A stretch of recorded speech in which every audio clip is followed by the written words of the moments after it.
আজকে আপনাদের ভাইয়া নিয়ে এসেছিল খাসির মাথা, যেটা ও পিস পিস করে সুন্দর করে নিয়ে এসেছিলো। এটাই এখন আজকে রান্না করব।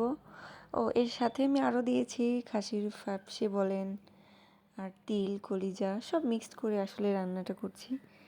তো একে একে সব কিছু দিয়ে দিচ্ছি, হলুদ লবণ তেল যা যা লাগে আর কি। এটা দিয়ে আগে আমি সুন্দর মতো একটু ভাজা ভাজা করে নিব, তারপর আমি পাটায় বেটে মশলাটা দিয়ে দিই।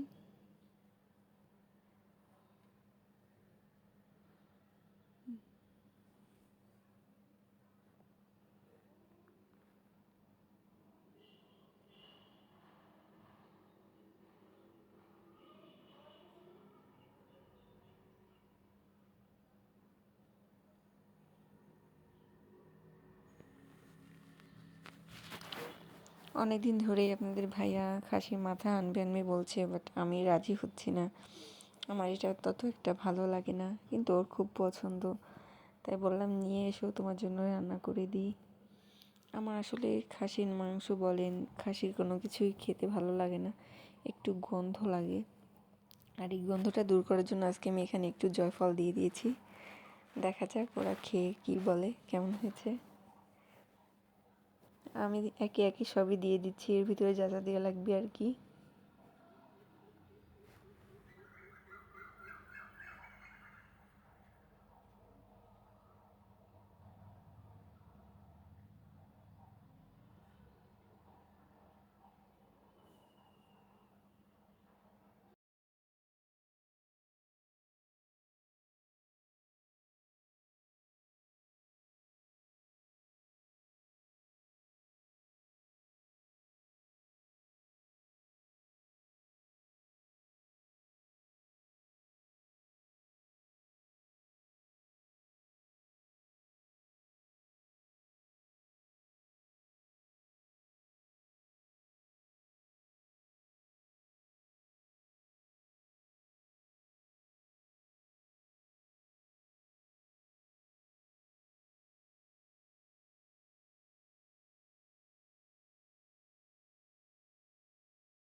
রান্নাটা বসিয়ে দিয়ে এই ফাঁকে ফাঁকে আমি মশলাটাও বেটে নিয়েছি। আসলে মশলাটা মিহি করে ভালো করে না বাটলে তরকারিটা অতটা মজা লাগবে না, এই জন্য মশলাটা আমি সুন্দর করে বেটে নিয়েছি। মশলা দেওয়ার পরে এখানে আমি একটু শুকনো মরিচ দিয়ে দেবো, গুঁড়া মরিচ। আমার পরিবারের সবাই ঝাল একটু কমই খায়, কিন্তু এইটা আমার মনে হচ্ছে একটু ঝাল বেশি দিলেই ভালো লাগবে, কারণ আমি একটু ঝাল বাড়িয়ে দিয়েছি।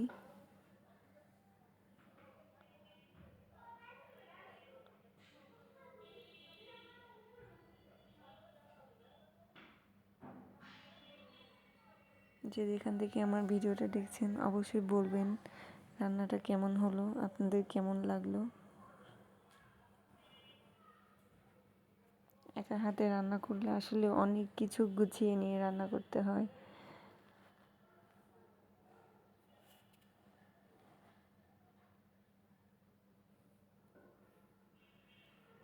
এই তো এটা প্রায় কষানো হয়ে গেছে, এবার আমি এখানে ঝোলে পানি দিয়ে দেব।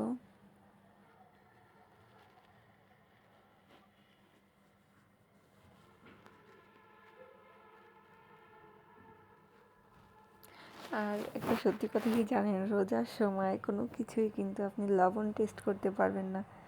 আর এই জন্য প্রায় মনের মধ্যে একটু কেমন কেমন লাগে যে লবণটা ঠিক হলো কি না, কি হবে। আমি আমার মেয়েকে দিয়ে ট্রাই করাইছি যে আম্মু লবণটা কীরকম দিছি একটু দেখো। গতদিনও ওকে দিয়ে দেখাইছি, বাট ও বলেছে ঠিক হয়েছে, কিন্তু আমরা ইফতারের সময় খেয়ে দেখি একটু কম হয়েছে। সো আজকে আমি কি করব, ওকে দিয়ে ট্রাই করে নিয়ে আন্দাজ মতো দিয়ে দিয়েছি। এই দেখেন ফাইনাল লুকটা, উপরে জাস্ট ভাজা মশলা ব্লেন্ডার করে দিয়ে দিয়েছি। দেখতে অনেক সুন্দর লাগছে না? Bye bye.